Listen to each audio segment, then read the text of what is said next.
talks about this in a passionate way. We actually started working with Nicole Sanchez, who some of you guys might know with Via Consulting. Really good friend of mine. She's been working with us for 8 months. Will work through it with us the whole year and has been just instrumental in helping us not just get comfortable with, but lay the tracks to start having these uncomfortable conversations and talk about this stuff. We had small group workshops with 10 to 12 hovers, face-to-face, with her facilitating this. Every single hover went through this pretty much and just started like having these conversations. And it was funny that, you know, the 97% or whatever that falls outside of these affinity groups, I mean, those are the people we have to help like have these conversations. And so I think that's a big step, and we're kind of building on that now that we have the foundations, unconscious bias, awareness, EQ, I mean, all this stuff is kind of starting to unravel, and it'll take years, you know, it takes a while, but... Garden takes a while, you got it. And can I so actually, maybe she can come and hang out at Salesforce a little bit. Yeah, I was going to say, can I actually use this opportunity to put an ask out there? So I had a conversation with our CEO, and he's very much behind our diversity efforts, just like you mentioned, you know, for the right reasons, which is fantastic. But he actually said to me, he said, you know, I think one of the reasons why executives are so scared to talk about diversity and gender and race issues is because they see examples of other people saying the wrong things and just getting creamed, right? Like by probably all of us in this room and everyone, you know, beyond here. And I know we're all like active users of social media. And my sort of ask to this crowd is like, when things like that happen, rather than kind of, I guess, creaming these executives, let's figure out how to help them. You know, let's like create a dialogue for us to be able to say, well, you know, so-and-so from Microsoft, you obviously are misinformed about the way that you think about pay equity. How can we help you to understand these issues rather than like, you effing, you know, whatever, right? Try to have some empathy. I actually talked to somebody who works at Salesforce who happens to be from India. Yeah. And culturally, she said what he said, in the context of how he said it, actually makes sense if you are from that culture. So that's it. So we're judging him based on American culture, first of all, right? And sort of taking what he said out of context. But when she heard it, it didn't resonate that way because it made sense to her. So it's just, I think there's also like this really interesting cultural piece to that. Yeah, there was a high-level executive at Salesforce recently who spoke at a Lesbians Who Tech Summit, and some of us were a little nervous about that. You know, don't know how y'all thought it went, but you know, do you feel like there's executive sponsorship at Salesforce for diversity? Yeah, I think that there is definitely executive sponsorship. I think that the biggest challenge with groups that are sort of grassroots, like affinity groups, is that it's not your full-time job. It's not my full-time job to bring diversity to Salesforce.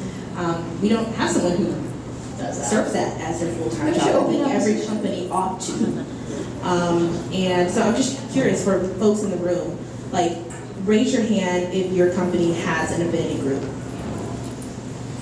Okay, so that's like about less than 1/3 of folks in the room are working at companies that have an affinity group. For the folks who do have affinity groups, are you a member of a group other than your own affinity? For example, if you're Latino, are you in the like lesbian affinity group, or you know, any other mix of that?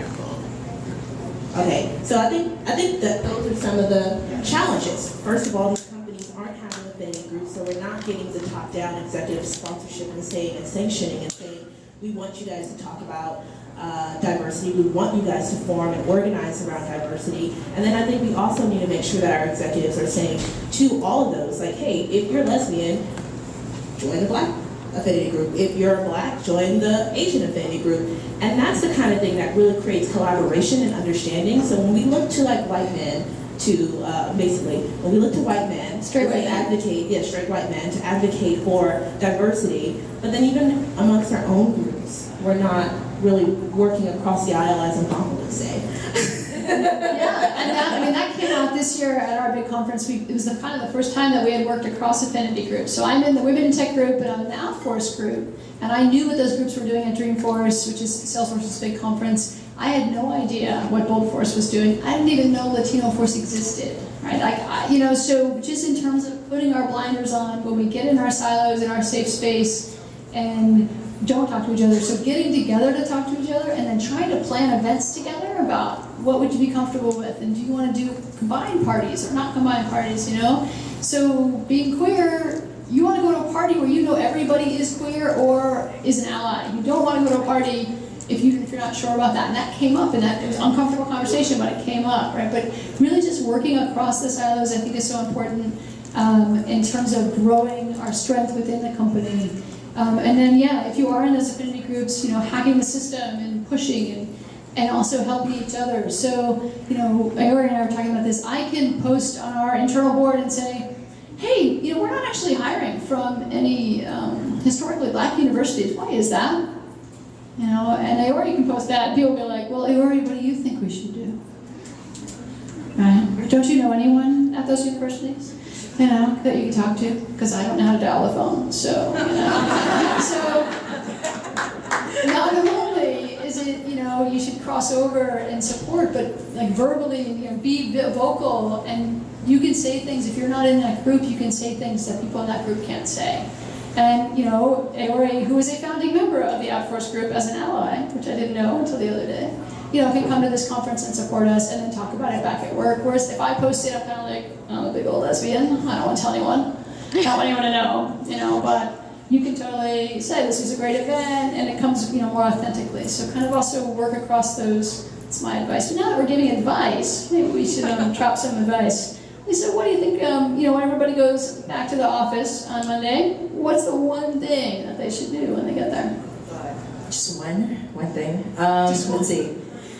Adding on to what you guys were saying, I think maybe one of the reasons why we are hesitant about joining so many of these different affinity groups could be because of our own bandwidth, right? Like Ayori was saying, this is not a full-time job, and you are judged based on your performance as, whatever it is that you are during the day, and not what cape you wear at night.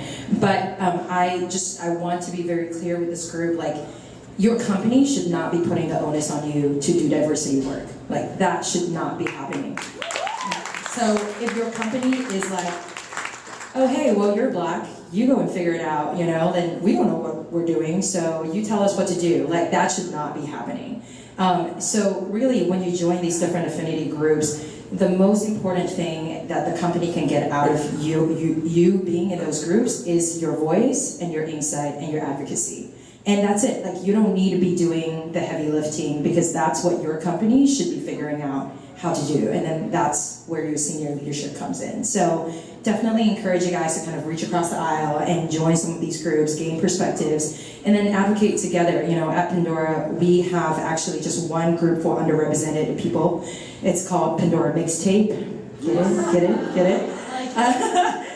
So we don't have, here's the black group, here's the Latino group, here's the Asian American group. We all get together because we identify with some of these common and shared experiences. So again, use your voice. Don't do the heavy lifting, because that's not your responsibility. It shouldn't be. Great, thanks, Lisa. Kelli, what do you think? Yeah, Other than apply for a job at GitHub, which they all do on Monday. I think mine. Oh, and we're hiring.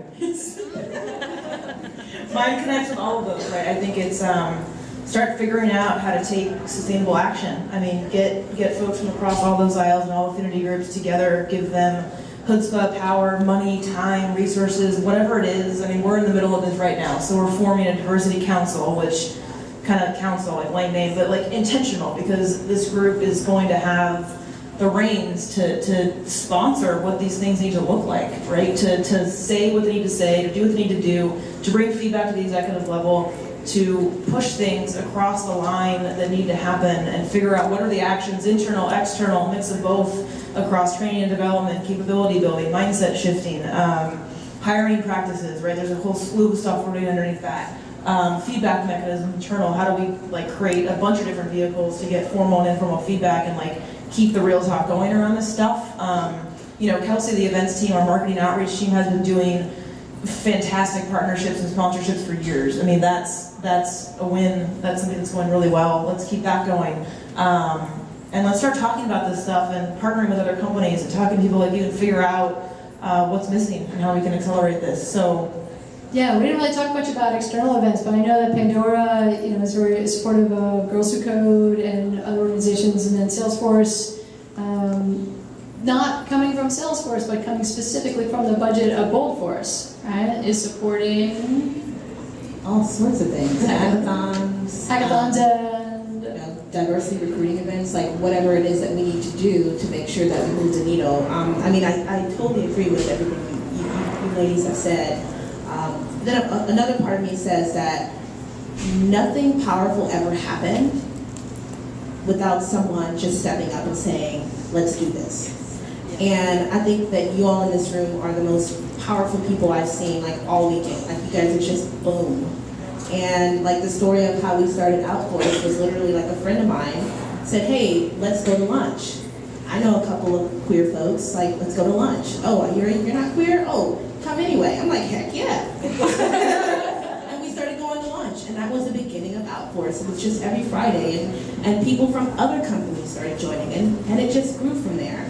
And, you know, my friend Leah McGowan-Hare at Salesforce, she's a technical instructor, so she trains people all over the world. And she started a B-list, and it was an email distribution list, and we rarely saw each other, but we had the B-list. what's the B-list? It's a list of black people. Thank you. But things start like that. And so I think that we should all think of ourselves as stakeholders, and we should think of our leaders in our companies as being, you know, responsible for sort of like living up to what we need from them. So if we don't take the action to say, hey, this is important, we need an affinity group, and someone like sort of start it, then they won't have anything for you to hold them accountable to support it. So I think there's two sides to that token, and I just want to make sure that no one is ever saying that they're not taking action because our employees haven't asked for it or demanded it. We should always be demanding it, and we should be holding them accountable for it. Thanks, Ayori. I want to thank all three of these ladies for doing the work they do and coming and sharing with us today. So round of applause there.